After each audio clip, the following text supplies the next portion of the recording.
Welcome to another episode with your host, Robert E. Hansen, psychic medium, author, and public speaker. Hi everyone, welcome back. Today we're going to discuss dreams. All of us, all humans, and in cases of some animals, there is a reference to what is called the dream state. The dream state is extremely popular in psychic phenomena. It's been studied in psychological programming. It has been studied by scientists throughout time. People have interpreted dreams for other people. They have suggested that certain images in the dreams represent certain flows of information, perhaps gifts of prophecy, healing, visitations. The list goes on and on and on of what many people declare is the quality and the clarity of the dream state. So I'd like to kind of address this whole dream thing with you guys and really help you understand what it's all about. And I want to discuss briefly that the dream state is not the doorway you think it is. However, there is another doorway that is absolutely true and available to you. So let's get into it.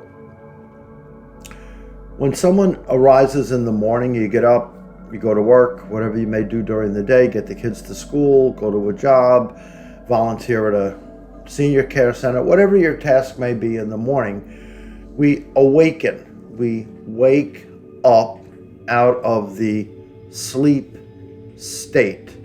This is the normal references that most people use. I was sleeping and now I'm awake.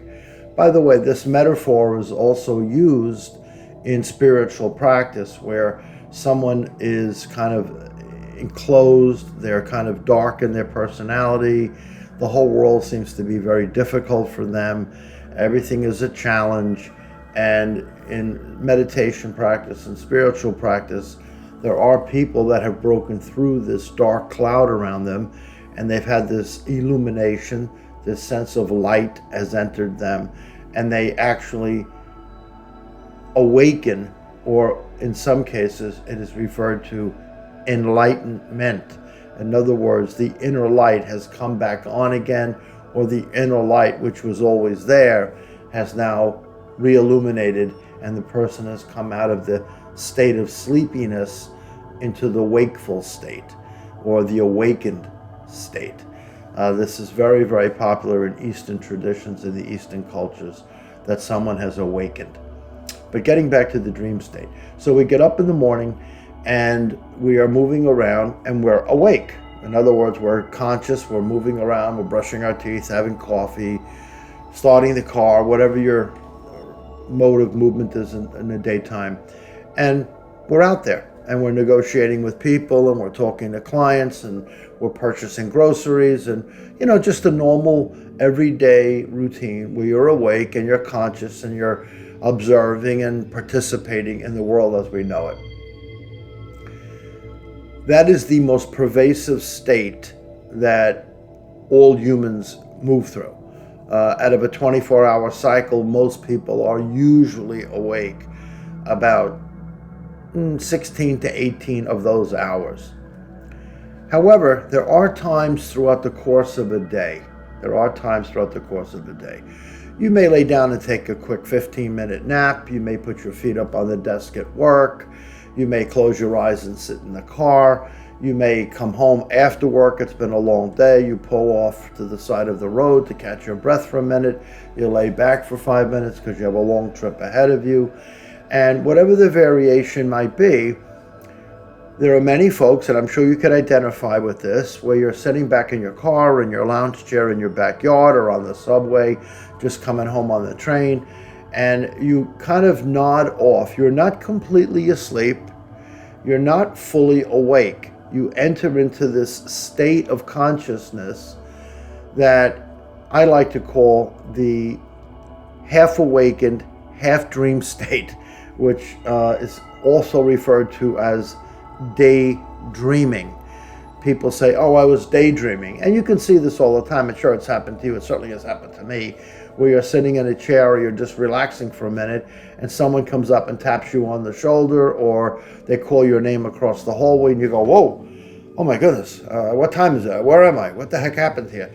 And you realize that you were only maybe nodding out for about 10 or 15 minutes, but you were in an altered state of awareness. You weren't really clear about your surroundings. You really weren't quite sure where you were. But you know you weren't in a deep sleep. You were in kind of a restful state, and you're kind of reflecting on certain things. Maybe you're thinking about your kids. Maybe you're thinking about your wife. Maybe you're thinking about bills you have to pay, about you're going to be retiring soon. Whatever the conversation is you're having inside your head, you're having it. And in that period of time when you're having this inner conversation, you are not alert to the world around you, right? When you are awake, fresh out of a night's sleep, and you're out driving your car down your local street corner, you're awake, you're alert, you're looking around, you're noticing red lights, you're looking for kids, you're alert, you're awake, you're out there, right? And then you get to this place sometime during the day, and it's not everybody every day, it may happen once a month for you, and you suddenly find yourself in this kind of quasi state of alert and sleep, alert and sleep, alert and dream. You're in this shift, which again I call the daydreaming state. So that's state of consciousness number 2, right? You wake up, that's number 1. Number 2, you are in this daydreaming state. Time continues to travel, and eventually you get to the end of the day, the end of the road with your activities, and it's time to go to sleep. And you take care of whatever you have to do before you go to sleep. You lay in your bed, you pull the sheets over you, or perhaps you lay back on a futon, whatever you may rest on, it really doesn't matter. And you lay there and you kind of reflect on the day. Your eyes are closing and you start to have the movement of thought. You're thinking about what you did do, what you didn't do, who made you happy, who upset you. I shouldn't have bought this, I could have bought that. You just kind of go through your normal evaluations and assessments of the day behind you. And for many people, they think about what they're going to do when they wake up in the morning. I know people that actually take notes before they go to bed. That's how much they have to remember everything, that kind of a thing. So they enter into the sleep state. Now, in the sleep state, you slowly start to drift towards the dream state. This is well studied in many sleep centers, psychological centers, where people who are dealing with insomnia or people who deal with acute sleep disorders where they sleep 18 hours a day, they can't seem to wake up. They always have these horrific nightmares. Some people have these really penetrating PTSD type nightmares. These great Americans coming back from war, or someone that's seen a horrible car crash, or survivors of 9/11. They have these post-traumatic events that occur in the dream state. And what's really happening is the brain, the conscious mind, is trying to digest it all.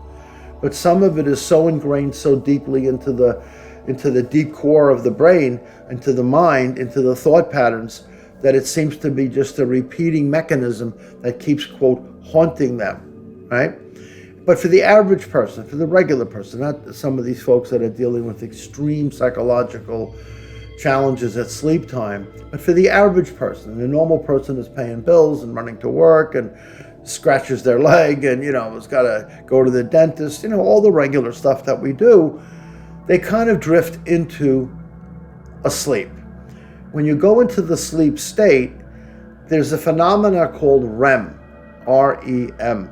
Most of you may have heard of it.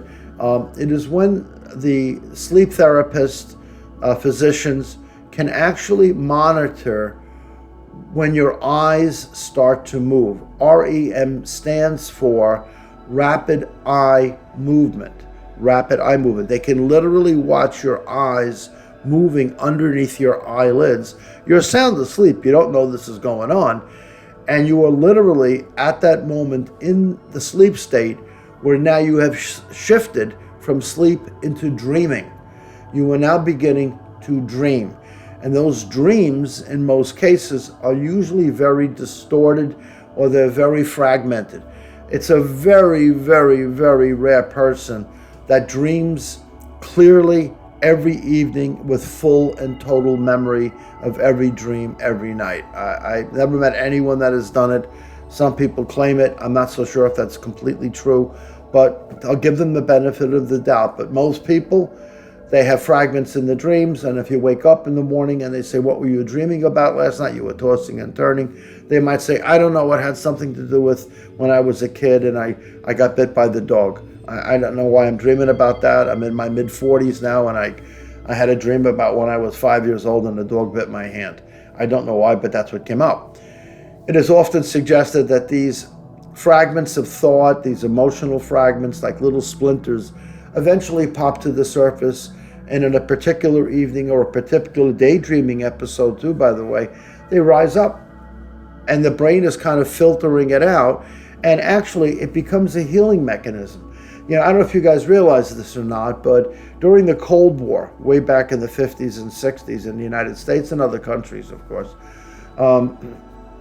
there was a big separation between our American culture and other cultures. And one of the well-talked about, well-conversed commentaries back in those days was about brainwashing. This was really, really big, brainwashing. And it was suggested that if an American soldier or an American spy was caught, other countries could capture this person and really kind of reboot their whole psychological mechanism and show them a whole different way of looking at something. But in order to do that, they had to wash their brain. And one of the methods they used to wash their brain was they used sleep deprivation. In other words, they would not allow the person to sleep. It would be a day, 2 days, 3 days. And it is psychologically known that after about the third to fourth day of no sleep at all, uninterrupted, no rest, no sleep, your brain starts to have a kickback. It begins to kind of like crackle like, cellophane on flames. It starts to fall apart. And during that period, new thoughts are introduced by the outsiders, and they kind of rewash the brain. So when you come out of this psychological challenge, which may go on for months, you come out of it completely different. You have no memory of the past. Perhaps you've been given a different identity, the whole ticket. So the brain is very, very, very powerful in what it absorbs, what it retains, and what it accumulates, right? So the dream state is really a very fractured, fragmented, often taken as a mysterious state of the human thought machine. Many people claim, though, in that thought machine process, this is when the souls enter. And I'm telling you as a friend, that does not happen. The souls cannot get through all this fragmented thinking. They can't. That does not suggest that when you're dreaming, you may have pleasant dreams. I'm not saying all dreams are negative. I'm not. You may have beautiful dreams. Wonderful dreams about your mother that has died, about your husband that's crossed, about your beautiful wife that is crossed. You may have these dreams, and they may be full of love, and they may be full of good hope, and you wake up crying and you feel awesome. It doesn't necessarily mean that's a visit. It doesn't mean they are coming through your dream state. It simply means you as a person, in the same way thoughts of the dog that bit you at 5 rose up, these other thoughts also can rise up. And they're more close to the surface because they really comfort you. The dog bite is not comforting. The thoughts of you holding your beautiful daughter are comforting. So the tendency is to try to dream more about these. Now, here's the beautiful part. When all dreaming stops, in the REM state, which I talked about before with the eyes, the scientists can actually see the eyes eventually come back to center and settle down. And they say, okay, the dreaming is over. The EEGs they have, all the wires on the head, that little headgear you maybe recognize, that all indicates the dream state has stopped, and the person has now re-entered the deep sleep state. They're not just getting ready to go to sleep. They're not tossing and turning in restless state. They're not in dream activity. They have come to this magical moment where they are in a deep, restful, out like a light state of sleep. It is there that all thought has suspended itself. And it is there, my friends, that those that love you can feel the window within you open because there is no clutter from all of the thought activity and all of the emotions. They can't get through that. So they wait, and it happens every night. They wait to enter into you. Now, this occurs all the time. All the time. The difference is when you are in that deep sleep state, you're not often aware of it. You realize something has occurred, but you say, I don't know. I can't explain it, but I feel different. Like that, right? However, there are certain times that they absolutely break through this deep sleep state, and there is like two hands coming together. Your deep sleep state opens this window, and through that window, the souls of those that you love who have crossed over do absolutely find that window and enter. And in that little moment of time, which may be 5 seconds, it may be 25 minutes, it may be an hour. No one can control that part of it, right? You have become a personal medium, an interpreter for yourself. And you will see on record, I've met many people, they wake up in the morning and they stand up and say, I want to tell you something. My mother came to me in my dreams last night. Not some fuzzy stuff, but absolutely on the money, clear in my face. I could see her eyes. I could see her smile. I felt her hug me. She told me she was at peace. I could smell the scent of her perfume. It was my mother. And people will tell me that. It was my son. And they are absolutely correct. They are. And that is what I refer to as a gift of grace. It comes in spontaneously. You cannot make it happen. You just have to allow the process to unfold. There are people that tell me, I've never had that. I've never had that. And not everyone does recognize it, but it does occur all the time. This is referred to as the lucid, the clearest level of the dream state. People call it dreaming. It's really not a dream. It's not. It's a visitation, which is not the same thing as the dream state I referred to before when you had all the stuff going on in your head. Okay? So to finish this up, you can't make it happen, but it happens every night. And the more settled you are, the more relaxed you are, the more open you are, the more receiving you are. You will have that contact, and it will change everything for you. It will change everything. They have come, and they do come through that state to make sure that you know that they are with you. They have never separated from you. They love you, and they are at peace. I really hope you receive this message. Thank you for tuning in.